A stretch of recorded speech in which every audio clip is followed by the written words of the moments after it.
I'd like to start by admitting that I was at Bomas of Kenya several times, and the meeting, which they say took place at 3 o'clock, I'd like to correct them a little bit. They are suffering from a bit of selective amnesia. It was at 4 a.m. Okay? And I did try on several occasions to get audience with the commissioners and get audience specifically with Commissioner Chebukati after it became apparent that Professor Gulie was not able to address the issues that I'd brought up with him. The issue I'd brought up with him was that I'd received intelligence from one of the IEBC officials who complained that some Form 34A were being brought down and they were being replaced by other Form 34A.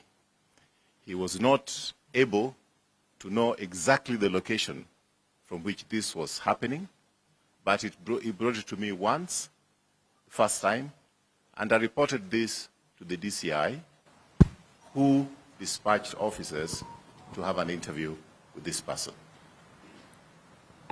This gentleman was so terrified, he actually mentioned the case that he had been threatened by Mr. Majan when he brought it up with him, that he should not play with him, he'll know who Mr. Majan is. Coming from the memory of Musandu, I've never seen a more scared young man. He did take it up with one of his seniors, and the seniors, to corroborate the story, also told me, yes, he had received, the senior had received the report, and there was absolutely nothing they could do unless I talk with the chairman himself. I tried several times to access the chairman, and actually a day passed. And the following morning when I came and I insisted I was going to see him, he had issued instructions to a senior police officer by the name Samuel Arap Kimeu, who actually physically blocked me from trying to get into IEBC proceedings at Bomas of Kenya that day. I happened to have known the back door, and I used a little bit of my public relations with the officers at the back, and I managed to get in. Then, again, the officers of Mr. Chebukati refused to see me, saying that he was very busy. He was receiving reports from returning officers, and therefore I could not go in. I was further concerned by the fact that by that time, Chebukati had made a ruling that all the returning officers from the counties must report to him first before the verification, the papers are verified on the floor of the hall. I had concerns about that because he was himself closed in that room with Mr. Molu and Mr. Marjan, and therefore it was obvious to me that something opaque was taking place. Finally, I did insist that nobody was going to stop me from getting into that office. I'm a Kenyan citizen, and I'm not trying to do anything wrong. So I told his own security people that I also have security, and you'll have to shoot me to stop me from getting in. And I went in. And I found him with Molu, Marjan, and himself. And I brought these matters with him, and he told me he's busy now, he's got too many returning officers waiting for him, so he will not be able to attend to me. So he told me to come later. I was polite, I left, I came back later at 8 o'clock. Then he told me, come back probably about midnight. I came back at midnight, he told me, come back at 2. I came back at 2, and he was sleeping. So I agreed with the people who were there that let's let him have some sleep. He had not slept for many days. So I waited until 4 a.m. And that's the time when I drew the attention of somebody like Amos Wako, who is a personal friend, and a few others, that we should go and confront him. I like to be able to state at this stage that Mr. Chebukati is not a stranger to me. Mr. Gulie is not a stranger to me. And Mr. Molu are not strangers to me. He has made claims of what I said when 10 of us were in that room. All the commissioners were in that room, and Mr. Amos Wako was in that room, and another lawyer, I don't know his name, Bonduo, whoever he is. So there are 10 of us in that room. For him to claim that I made some offers to him in front of those 10 is a tara diddle. Is a tara diddle. Petty lie. But I want to go back to the fact that these people are not strangers to me. I want Mr. Chebukati to explain to me and to explain to Kenyans when he came to a secret location to meet with me, and what was that discussion about? At least he's talked about where 10 were. What was the discussion when he came to a secret location to see me in Karen? Number 2, I want Mr. Gulie, or Professor Gulie, and Mr. Molu to explain what they came to do in my house. What was that discussion about? And the drift of that discussion was more of auctioneers rather than commissioners. I want them to say they never came to my house.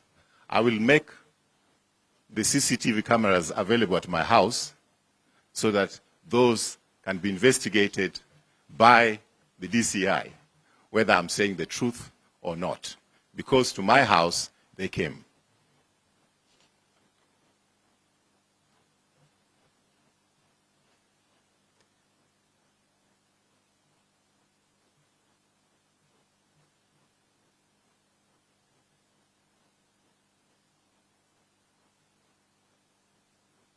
I did give an account to Mr. Gulie that there was a worry that Form 34As were being changed.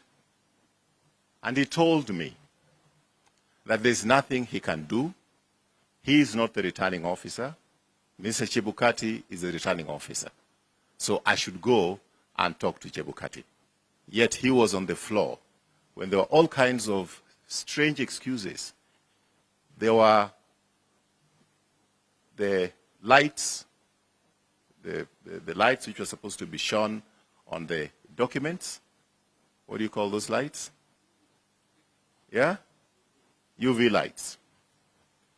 And when our team insisted that we want those UV lights to check the authenticity of those 34As which were arriving, all of a sudden, those UV lights ran out of batteries. And in fact, I did ask an official if I could therefore then bring them batteries so that the UV lights could be used.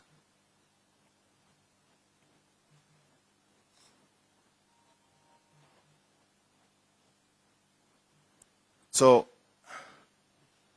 I think that what he claimed I said when I was meeting him at 3 or 4 a.m., whatever time he says, I think there were 10 others in that room. So I think those 10 others should be able to corroborate his story. But I'd like to be able to report here that Mr. Gulie, when we were having that discussion, left to go to the toilet for a very long time. And of course, he left with his phone. And as we left that room after talking with them, the UDA officials, namely Nanok and Veronica Maina, were at the door waiting for us to leave so that they could get in. I think I'm acted within my right that if there's a complaint to be made, I should make that complaint. I didn't go in there alone, and I didn't talk to Mr. Chebukati alone when I presented those issues. And just as he wants to tell Kenyans about the discussion we had with him at the wee hours, about 4 a.m., I think he should be honest enough to tell Kenyans what he was discussing with Nanok and Veronica Maina as soon as we finished with him. Thank you very much. I'm ready to take some questions. Now that you've made a counterclaim of meeting Chebukati, what was the content of that meeting at that secret location? And two, what were Commissioners Molu and Gulie doing at your house, knowing that these are very key players in an electioneering period? Mr. Gulie and Mr. Molu did request to see me, and they said it was confidential, and I thought my house was the most confidential for them to come during that particular time. So I'm just telling you that they're not strangers to me. During the run-up to these elections, again, I'll be able to put this, if at all, it will not divert the Supreme Court, because I've looked at the replying affidavit of Chebukati to the Supreme Court. I have not seen any substance. I think the only substance is to divert attention by putting in the name of Raphael Tuju and have some, something which is sensational. But they did come to see me, and of course, Gulie did send emissaries to me, 2 of them. I don't want to mention their names, just like I don't want to mention the name of the other person, because I think he's a witness at the Supreme Court. And everybody needs a little bit of protection. I think I do have better security than these 2 individuals. So I don't want to mention their names, but he sent them to me. And he was he complained to me that nilikutumia watu, mbona hukuongea nao? So basically they were also coming to ask you for an offer. Well, I just said that from my discussions previously with them, I was dealing more with auctioneers than commissioners. And what was the content of the meeting between you and Chebukati? I would want him to be able to state that himself, since he has stated what we discussed on that Monday, Tuesday night in the public domain. I dare him to state. Now that you are saying, you could actually say it now, that you're the one who's made the counterclaim, that he came to you and met you at a secret location in Karen. Where was this secret location? Because you know that you have businesses in Karen. Is it at one of the businesses? And what could have been the contents of this? And what could have been the contents of this meeting? Was he also auctioning, or even trying to solicit a bribe from your side? Because this matter is in court, and because I have to consult my lawyers before I speak too much, I thought that whatever I've told you this up to now is appropriate as a matter of public interest. SG, you have disclosed your house. They met you at your house, yes, right? Why can't you disclose this secret location? I mean, it could be a public thing. Why can't you just disclose it?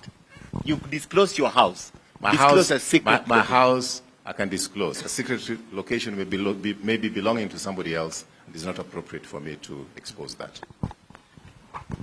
Yes? Katibu, thank you. Ayub from Citizen TV. This is, you have mentioned secret location and 2 commissioners who visited you at your house, and you said that you'll provide the CCTV footages to that effect. I just want to understand, because you are the executive director of the Azimio la Umoja One Kenya Coalition political party. And former Secretary General of Jubilee. And former Rarieda MP as well. And was this prompted... And former newscaster as well. Thank you. And was this rather prompted by this affidavit? And as an aggrieved party, were Chebukati and Gulia, not to mention you in their affidavits, would you still have provided this before the court? I would not have. Why? And you feel an aggrieved party? I explain to you why. I do have, given the fact that I'm no stranger to the political arena, all right? I was there in 2017. These are people I know. These are people I've worked for. I've worked with, rather. Take, for example, the time when IEBC chairman made a ruling that the parties had to reveal their running mate within a certain time. If you recall, I was in the team who went to appeal against that, and I did make a few calls to him to explain to him, and he said he had set up a meeting at IEBC So I should go there and prosecute my case in front of him and the other commissioners. And indeed, we prevailed. He did not only postpone the naming of the deputy presidential candidates for a few days, he did it for 3 weeks. So these are people that I've worked with. I'll give you another phone conversation which I had with him. So I'm ready to surrender the phone logs that I have with Mr. Chebukati to DCI and anybody else, the right authority to scrutinize. In the run-up to the elections, there was the challenge of logistics. If you talk to anybody who is farming flowers or vegetables, trying to get space on aircrafts going abroad, they'll tell you that since COVID, there was always a challenge with getting aircraft to carry a lot of cargo. So I did talk to him, and I told him, look, I just want you not to have a blind spot. Please make sure that you organize the logistics for the cargo of papers coming into the country, ballot papers coming to the country in good time, because you may just find that when you are ready to do this, there's no cargo space available in the country. So engagement with the Commission is something that has been part of my job, not only now, but in 2017 as well. So I cannot go public with every discussion that we have on phone or on WhatsApp because it's not essential. But when it is essential, when now they have put an affidavit against me, taradiddle in every sense of the word, I think I'm within my right to also explain to the Kenyans my side of the story. And thank you very much. Would that be part of the content in your affidavit before the Supreme Court? You said you can detail every aspect of it. Has been, actually, I'd wanted to share the affidavit with you, but right now my lawyers are working on it, and they were not ready to give it to me so that I could share it with you. As soon as it is there, affidavit, I may decide what I want to say, but as you know, lawyers will tell you, no, you can't say that. But that's within my right to decide what I'm saying and what I'm not saying. But this bit, I felt that I should tell Kenyans. Thank you very much. Who initiated this secret meeting between yourself and Chebukati? Chebukati himself.